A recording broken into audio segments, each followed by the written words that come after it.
Hi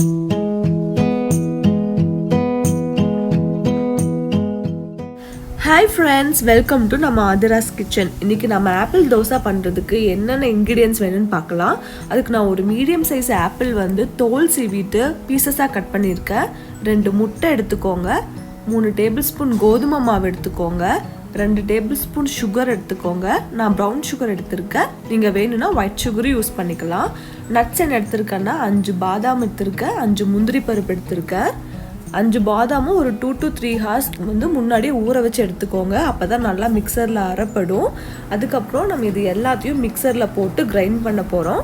first mixer ஜாரில் நம்ம எடுத்து வச்சுருக்கிற ஆப்பிள் பீசஸ் போட்டுக்கோங்க.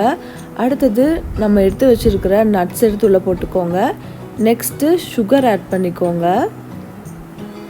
அடுத்தது நம்ம எடுத்து வச்சுருக்கிற கோதுமை மாவும் ஆட் பண்ணிக்கோங்க. ஃபைனலாக நம்ம எடுத்து வச்சுருக்கிற 2 முட்டையும் அது கூட வந்து உடச்சி ஆட் பண்ணிக்கோங்க.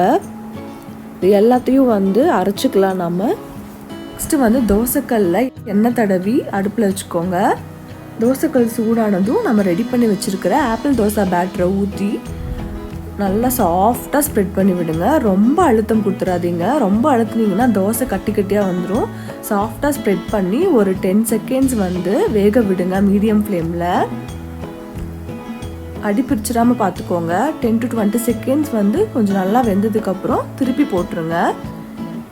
இது ஒரு 10 to 20 செகண்ட்ஸ் வேக விடுங்க. இப்போ நம்மளோட சுவையான ஆப்பிள் தோசை ரெடி ஆயிடுச்சு. இதை நீங்கள் வேணும்னா ஹனி ஊற்றியும் கூட சாப்பிடலாம். குழந்தைகளுக்கெல்லாம் ரொம்ப பிடிச்சமான பிரேக்ஃபாஸ்ட் இது. எல்லோரும் சமைச்சு சாப்பிட்டு பாருங்கள். மறக்காமல் சப்ஸ்கிரைப் பண்ணுங்கள். பெல் ஐக்கானை கிளிக் பண்ணுங்கள். தேங்க்யூ.